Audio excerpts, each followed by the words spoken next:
Inaresto ng Manila Police District si Pura Luca Vega o si Amadeus Pahente sa totoong buhay. Ito ay dahil sa reklamong isinampa noong August 17 ng Hijos del Nazareno. Ang reklamong isinampa nila ay immoral doctrines, obscene publications and exhibitions, and indecent shows.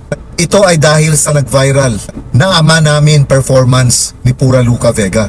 So dahil din dito sa kanyang drag performance na ito, maraming bayan din ang nagdeklara sa kanya na persona non grata. Lampas sa 10 bayan ang nagdeklara sa kanya na persona non grata. Pero maliban dito, may dalawa pang nagsampa ng reklamo sa kanya.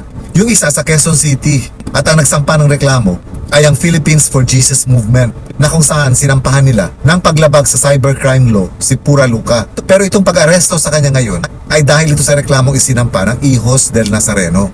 Ayon kasi sa korte, 2 beses na nagkaroon ng preliminary investigations ang reklamong ito.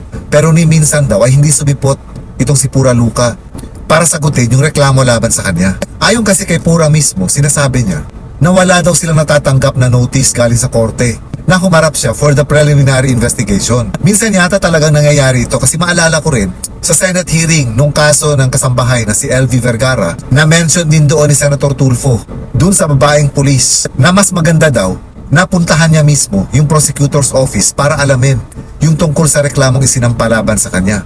Dahil ayon nga dito sa babaeng pulis, nung panahon na yon na humarap siya sa Senate hearing, ay hindi rin daw niya alam kung may reklamo na nga ba laban sa kanya. So most probably, ganito rin yung nangyari kay Pura Luca. Although alam niya mismo na may reklamong isinampa ang Hijos del Nazareno laban sa kanya, maaaring baka sa ibang address na ipadala yung notice para sa preliminary investigations.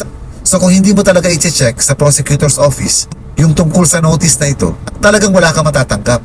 At iisipin ng korte na hindi ka interesadong humarap for the preliminary investigation. At dahil 2 beses itong nangyari, nag-decide ang prosecutor's office na maglalabas sila ng resolution base lang dun sa reklamo at hindi na nila titimbangin yung counter affidavit ni Pura Luca o yung sagot ni Pura Luca sa mga bintang sa kanya dahil hindi nga ito sumisipot sa mga preliminary investigations. At dahil din dito, napilitang maglabas ng arrest warrant ang prosecutor's office para kay Pura Luca Vega. So inaresto nga siya sa kanyang tirahan sa may Santa Cruz at kasalukuyan ay nakadetain siya sa Manila Police District. Pero bailable naman itong reklamo laban kay Pura Luca.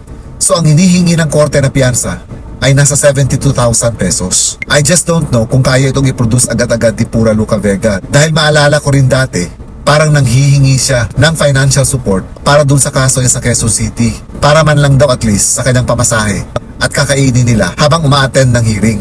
So this time around, medyo malaki-laki yung 72,000 pesos na piyansa na hinihingi. So let's see kung mapurproduce ba agad ito ni Pura Luca Vega at para makalaya siya temporarily dito sa reklamo ng Hijos del Nazareno.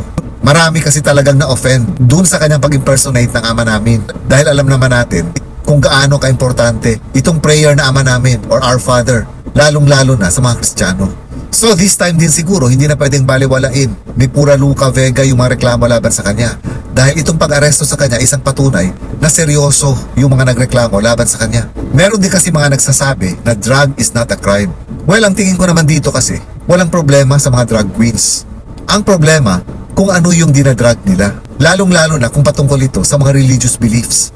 Alam natin kung gaano kasensitibo ang karamihan ng mga tao pagdating sa pananampalataya natin. Ayaw natin na pinaglalaruan yung mga pananampalataya natin dahil para sa atin sagrado ito at walang sinong tao ang pwedeng gawing katatawanan o bastusin ang mga paniniwala at pananampalataya natin. At ito yung naging dahilan na para sa karamihan ng tao ay lumampas sa limitasyon yung pag-impersonate ni Pura Luca Vega ng dasal na Ama Namin. Para sa mga Kristiyano kasi, ito yung dasal na itinuro mismo ni Panginoong Jesus sa atin. Kaya ito ay sagrado at banal para sa mga Kristiyano.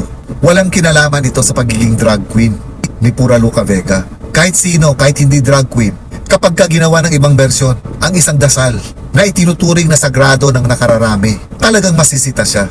So hindi ito dahil sa kanyang gender or dahil sa kanyang pagiging drag queen. Hindi yun ang question dito. Ang question dito ay kung paano niya sinaktan yung mga damdamin, lalong-lalo na ng mga Kristiyano dahil dun sa kanyang version ng Ama Namin.